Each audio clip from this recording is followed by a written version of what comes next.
미술사 하면 되게 거창하게 들리잖아요? 근데 사실 그 역사를 들여다보면요. 정해진 규칙을 시원하게 부숴버린 반항아들의 이야기로 가득 차 있습니다.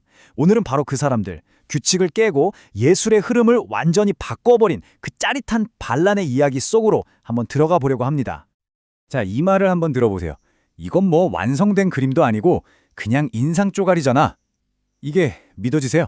어떤 비평가가 비꼬려고 던진 이 한마디가 글쎄 역사상 가장 유명한 미술사조 중 하나인 인상주의의 이름이 되어버렸습니다. 네, 바로 여기서부터 시작된 거죠. 예술계를 통째로 뒤흔든 전통과 반항의 그 엄청난 싸움이요. 자, 시간과 공간을 좀 옮겨볼게요. 19세기 파리입니다. 그때 파리는요, 그냥 예술의 중심지가 아니라 말 그대로 전 세계 예술의 심장이었어요. 그리고 그 심장을 꽉 쥐고 있던 게 바로 살롱이라는 어마어마한 권력을 가진 기관이었죠. 당시 화가한테 성공이란 건 딱 하나였어요. 바로 이 살롱의 그 깐깐하게 짝이 없는 심사를 통과하는 거예요. 그럼 이 살롱이 뭘 원했느냐? 규칙이 아주 그냥 명확하고 빡빡했어요. 자, 왼쪽을 한번 보세요. 붓자국 절대 보이면 안 돼요. 매끈해야죠. 주제는 당연히 신화나 역사처럼 뭔가 있어 보이는 고상한 거여야 했고요. 그림은 무조건 스튜디오 안에서 완벽하게 끝내야 했습니다. 그런데 오른쪽에 나타난 이 새로운 반항아들을 좀 보세요. 이 모든 걸 그냥 정면으로 거부해버립니다. 붓자국 오히려 막 보여줘요. 거칠게. 주제는 뭐냐고요? 바로 우리 주변의 너무나 평범한 일상이었어요. 심지어 스튜디오를 박차고 나가서 야외의 그 생생한 빛을 캔버스에 담으려고 했죠. 완전 정반대죠. 근데 사실 이런 반항 정신이 19세기에 갑자기 짠 하고 나타난 건 아니에요. 훨씬 더 전, 그러니까 인상주의자들보다 무려 200년이나 앞서서 말이죠. 르네상스가 만들어 놓은 그 완벽하고 이상적인 아름다움을 그냥 박살내버린 원조 반항아가 있었습니다. 자, 우리 타임머신을 타고 17세기로 한번 가볼까요? 오늘의 첫 번째 주인공, 문제적 화가 카라바조를 만나보시죠. 자, 여러분이 17세기 화가라고 상상해보세요. 누군가 와서 성인을 그려주시오 하고 주문을 합니다. 그럼 어떻게 그려야 할까요? 답은 정해져 있었어요. 무조건 고귀하게, 완벽하게, 저 멀리 있는 신성한 존재처럼 그려야만 했죠. 그게 당연한 룰이었거든요. 그런데 카라바조의 대답은 와, 정말 상상을 초월했습니다. 그는 성인을 그리려고 성당에 간 게 아니에요. 어디로 갔냐고요? 로마의 어두컴컴한 뒷골목으로 갔습니다. 그리고 거기서 만나 평범한 사람들, 심지어 도박에 빠진 사람들이나 매춘부들을 성인과 성모 마리아의 모델로 캔버스에 그대로 옮겨놓은 거예요. 생각해보세요. 신성해야 할 그림에 가장 세속적이고 날 것 그대로의 현실을 끌어들인 거죠. 이건 그냥 그림을 좀 다르게 그린 수준이 아니라 그 시대에는 상상조차 할 수 없었던 거의 신성모독에 가까운 혁명이었습니다.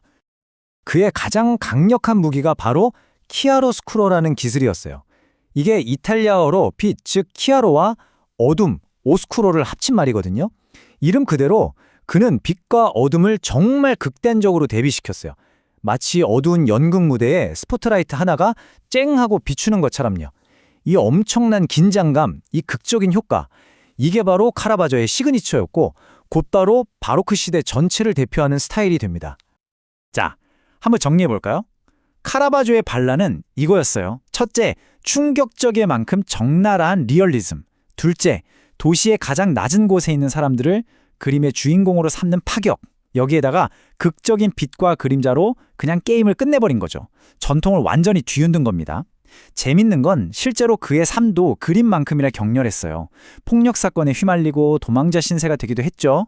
그야말로 예술계의 진짜 이단아였던 셈입니다. 좋아요. 이렇게 위대한 선배, 반항아, 카라바조를 만나봤고요. 이제 다시 타임머신을 타고 19세기 파리로 돌아오겠습니다. 이번엔 혼자가 아니에요. 아예 그룹을 만들어서 살롱이라는 거대한 권력에 정면으로 맞서 싸운 조직적인 혁명가들이 등장합니다. 네, 바로 인상주의자들입니다. 그 혁명의 시작을 알린 첫 번째 충격탄은 에두아르 마네가 쐈습니다. 마네는요, 어떻게 그릴까? 이 기술적인 문제를 넘어섰어요. 그는 대체 우리는 무엇을 그려야 하는가라는 아주 근본적인 질문을 던진 거죠. 그의 유명한 그림 올렘피아를 한번 떠올려 보세요. 그림 속 여성은 신화에나 나올 법한 여신이 아니에요. 너무나도 당당하게 우리 관객을 똑바로 쳐다보는 당시 파리에 살던 그냥 한 여성이었던 거죠. 이게 왜 중요하냐면 당시로서는 정말 엄청난 스캔들이었거든요. 근데 인상주의라고 해서 다들 똑같은 그림만 그렸을까요? 천만에요. 이 그림들을 보면 그 차이가 확 드러나죠. 자, 보세요. 클로드 모네랑 오규스트 르누아르가 정확히 똑같은 장소, 라 그르누에르라는 곳을 그렸어요. 근데 결과물은 완전히 다릅니다. 왼쪽 모네 그림을 보면 사람은 거의 배경이에요. 그의 주인공은 오로지 햇빛에 따라 시시각각 변하는 물의 반짝임, 그 빛 자체죠. 반면에 오른쪽 르누아르를 보세요. 빛도 물론 중요하지만 그의 관심은 거기 모여서 즐겁게 떠들고 노는 사람들의 활기찬 모습에 꽂혀 있어요. 같은 장소, 전혀 다른 시선. 이게 바로 인상주의 화가들 각각의 개성이자 매력인 거죠. 이런 엄청난 예술혁명이 가능했던 데에는 사실 든든한 기술의 뒷받침이 있었습니다. 세 가지가 아주 중요했는데요. 첫째, 튜브 물감. 이게 발명되면서 화가들이 드디어 무거운 짐을 다 싸들고 스튜디오를 탈출해서 야외로 나갈 수 있게 된 거예요. 둘째, 새로운 색채 이론의 등장입니다. 과학자들이 빛과 색의 원리를 밝혀내면서 물감을 펠레트에서 섞는 게 아니라 순수한 색깔들을 캔버스에 바로바로 찍어서 우리 눈에서 섞이게 만드는 그런 기법이 유행하게 됐죠. 그리고 마지막으로 바로 사진의 발명입니다. 이제 똑같이 그리는 역할은 사진한테 넘겨주고 화가들은 자신만의 시선, 자신만의 감각을 표현하는 데 집중할 수 있게 된 거죠. 자, 그럼 인상주의의 핵심 기법들을 한번 요약해 볼까요?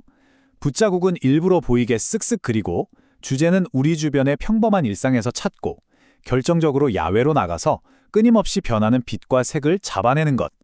이 모든 것들이 합쳐져서 결국 뭘 하려고 했던 걸까요?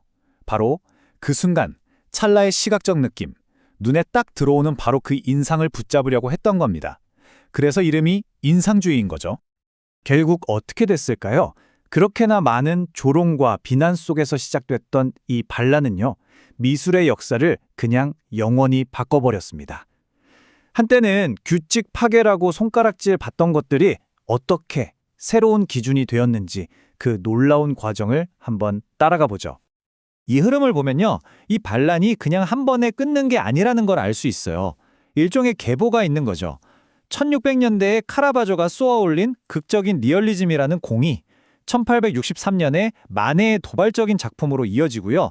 이게 마침내 1874년에 첫 번째 인상주의 전시회라는 거대한 폭발로 이어집니다. 그리고 여기서 끝이 아니에요. 1900년대 초가 되면 인상주의자들이 보여준 빛과 색, 그리고 주관적인 시선은 다음 세대인 후기 인상주의자들에게 넘어가고 결국에는 피카소나 칸딘스키 같은 화가들이 추상미술이라는 완전 새로운 세상을 여는데 직접적인 불씨가 되어줍니다. 이게 정말 중요한 지점인데요. 한때는 이게 그림이야? 미완성이잖아? 라면서 조롱받고 아마추어나 그리는 수준 이러고 무시당했던 바로 그 작품들이 아이러니하게도 우리가 아는 모든 현대미술의 출발점이자 기초가 되었다는 사실입니다. 결국 누가 이긴 걸까요? 네, 반항아들이 이긴 거죠. 인상주의의 리더였던 클로드 모네가 남긴 이 말이 이 모든 걸 딱 한 문장으로 정리해줍니다. 나는 자연 앞에서 내가 경험한 걸 전달하기 위해 그린다. 그러다 보면 그림의 가장 기본적인 규칙 따위는 잊어버리게 된다. 와, 정말 멋지지 않나요? 정해진 규칙보다 내 눈으로 직접 보고 느낀 진실, 그 감각이 훨씬 더 중요하다는 거죠. 그들의 정신이 이보다 더 잘 요약될 순 없을 겁니다. 그렇다면 이런 질문을 던져볼 수 있겠죠. 오늘날 우리 예술계의 쌀롱은 과연 뭘까요? 그리고 지금 이 시대의 예술가들은 또 어떤 규칙들에 맞서 싸우고 있을까요?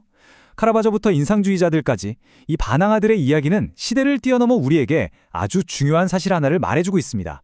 진짜 혁신은, 진짜 새로운 것은 언제나 기존의 낡은 틀을 과감하게 깨부수는 용기, 바로 거기서부터 시작된다는 것을요.